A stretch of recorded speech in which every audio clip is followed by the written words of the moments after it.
పెంచలయ్య కుటుంబానికి జరిగిన అన్యాయాన్ని వివరించి ఆ కుటుంబాన్ని ఆదుకోవాలని కోరటానికి ఈరోజు కలెక్టర్ గారిని కలిశాము. సిపిఎం మా పార్టీ నాయకత్వంతో, జిల్లా నాయకత్వంతో కలిసి వారి కుటుంబ సభ్యులు దుర్గా, నిఖిల్, కుమార్ వాళ్ళ ఇద్దరు పిల్లలు కలిసి ఈ ఘటన మీద కలెక్టర్ గారు చాలా ఆగ్రహంతో, ఆవేదనతో కూడా ఉన్నారు. చాలా సానుకూలంగా స్పందించారు.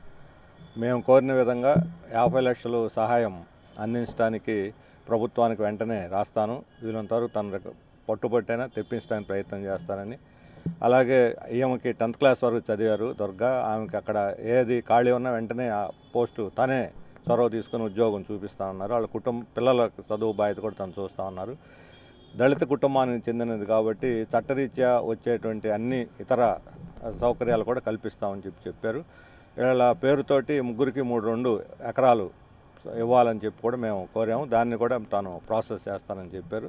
ఆ రకంగా కలెక్టరు సానుకూలంగా స్పందించారు. దాని మీద చర్యలు తీసుకుంటారని చెప్పి మేము ఆశిస్తున్నాం.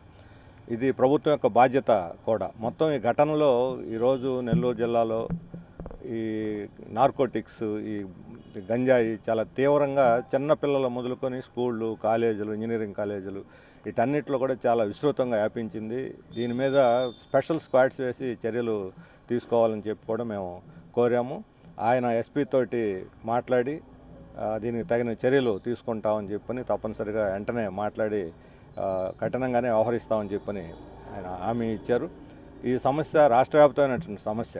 ఎందుకంటే అన్ని పార్టీల్లో వీళ్ళు ఉన్నారు. ముఖ్యంగా అధికార పార్టీ, ప్రతిపక్ష పార్టీలని ఏ పార్టీ అధికారంలో ఉంటే ఆ పార్టీ వాళ్ళని ఆశ్రయించి వాళ్ళ అండతోటి ఇప్పుడు అట్లా ప్రకటించకపోతే వాళ్ళకి ఆశ్రయం ఇస్తే ఎన్ని మాటలు చెప్పినా మాటకి అర్థం లేదు.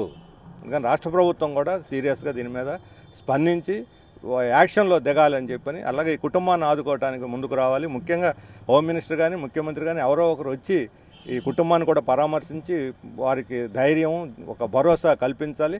మరొక పెంచలయ్య ఎవరు కూడా రాష్ట్రంలో బలి కాకూడదు. ఈ మాఫియాలకి మరొక పెంచలయ్య బలి కాకూడదు. ఇదే ఆఖరి కావాలి.